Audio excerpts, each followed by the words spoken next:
I commend the bill to the House. The question is that the motion be agreed to. Charles Chauvel. Thank you, Mr Speaker. Mr Speaker, in order to continue to rivet you, I'd like to just make a few additional comments to those that have been made by the Speaker who's just resumed his seat. I'd like to begin by acknowledging his acknowledgement of the work done by the Regulations Review Committee in the previous term of the Parliament.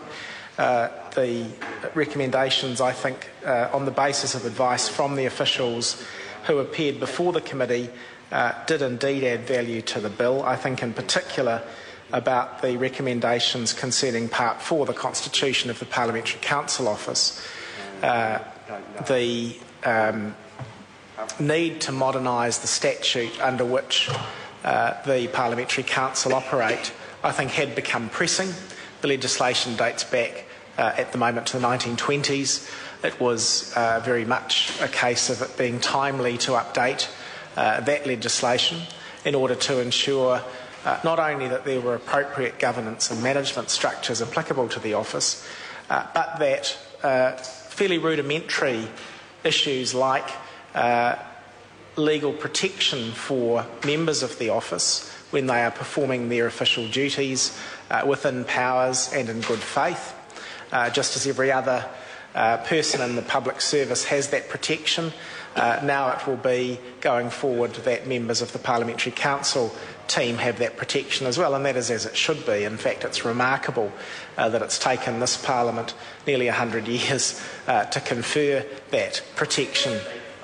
It's also appropriate to have clarified the client status of those being advised or assisted by members of the office, so as to be very clear that legal professional privilege and all the other requirements of professional conduct should apply to the members of the office. They no doubt exhibit those attributes now, but the law will make it clear that the duties exist. And Sarah, I just want to pay tribute to the Acting Chief Parliamentary Counsel, Mr Moore. He's had to step into the breach in the absence of the Chief Parliamentary Counsel on an extended basis on a secondment in the United Kingdom.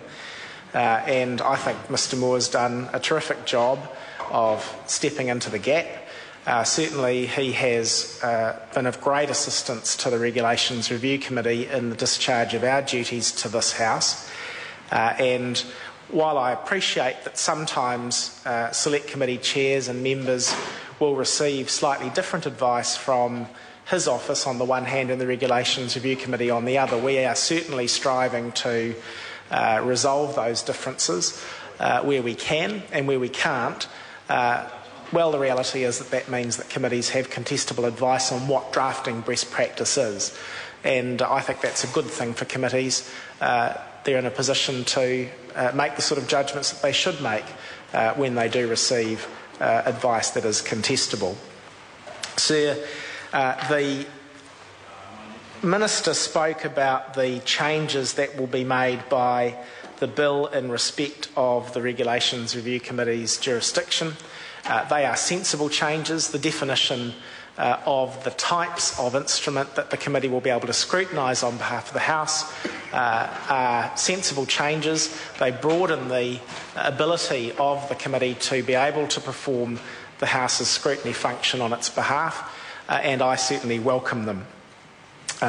The legislation also updates the law relating to the publishing, reprinting and revising of legislation.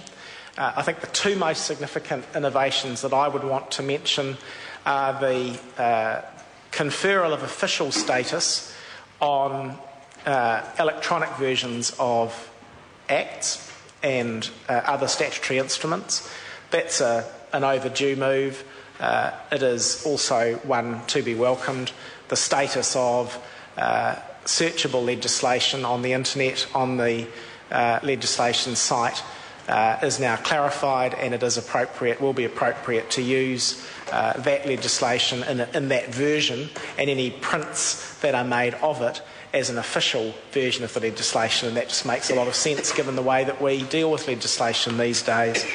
Finally, Sir, the issue of revision, it is to be welcomed. I know that any member who's gone out into the lobbies and tried to look up what the law is on a particular issue will know that sometimes they've got to go to a number of different acts of Parliament, a number of different regulations.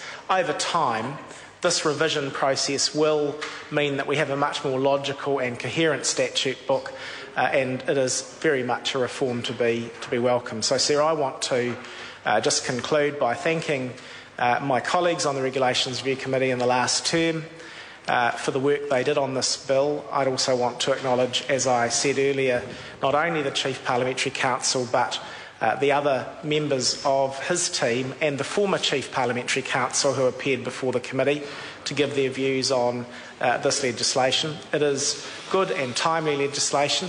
Perhaps the one regret that we might express is it's taken so long to first be introduced and secondly to wend its way through the House.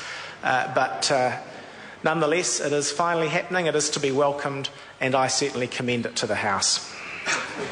Todd McClay. Mr. Speaker, thank you very much. I like this piece